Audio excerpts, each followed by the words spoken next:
The do's and don'ts of probate, a list for executors and administrators during the probate process.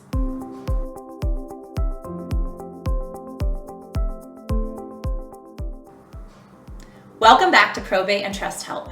Today we'll be sharing detailed information about a sensitive and responsible task, emptying a home of personal property as the executor or administrator of a loved one's estate. We'll be sharing a list of do's and don'ts along with a story highlighting a common mistake. I'm Ashlie Rivera, certified probate real estate advisor and developer of Probate and Trust Help.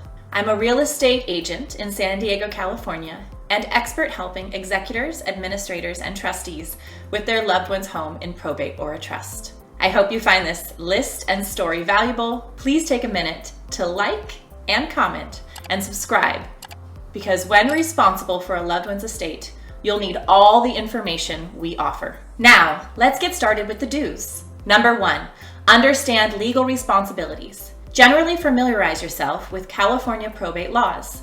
Seek legal advice from your probate attorney to understand your duties and responsibilities as an executor or administrator. 2, inventory and appraisal. Make a thorough inventory of items in the estate. For our San Diego executors and administrators, we've developed our Easy Inventory Collector. If you're responsible for an estate in San Diego, just reach out to us for your Easy Inventory Collector. Or if you would like to access it now, you can click on the link in our description box below. You'll also want to get an appraisal for valuable items to ensure fair distribution to beneficiaries or a fair sales price. Also, you'll want to get appraisals for valuable items to ensure fair distribution to beneficiaries or an accurate sales price. Number 3, communicate with beneficiaries. Keep open lines of communication with all beneficiaries. Share information about the inventory and the process you are following. Number 4, secure the property. Ensure the home and its contents are secure. This includes changing locks if necessary and maintaining insurance.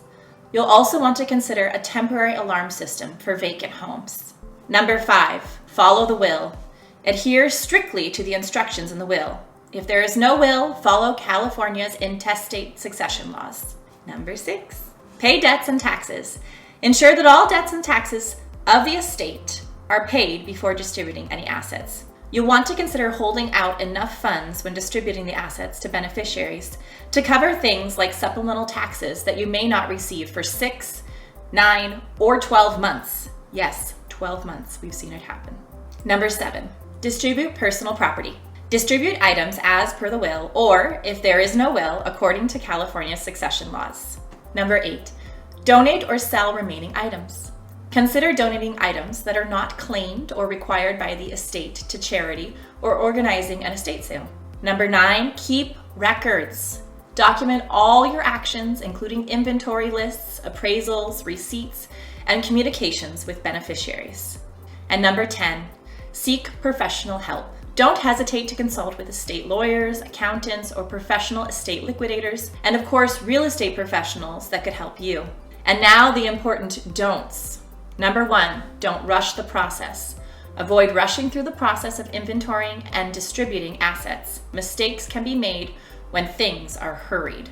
Number 2, don't disregard the will.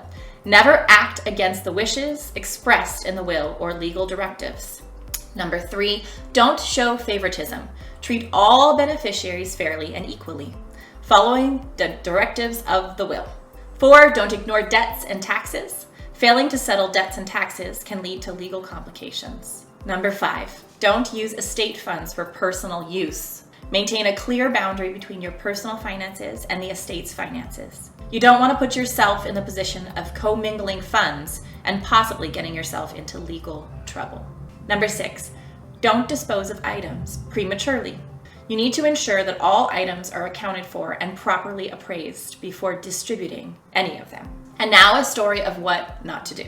A common mistake occurred with an executor in San Diego. Overwhelmed by the task, they hastily distributed sentimental items to family members without properly documenting the process. One beneficiary felt they did not receive their fair share, leading to disputes and legal challenges. This not only prolonged the probate process, costing the estate thousands of dollars, but also strained family relationships.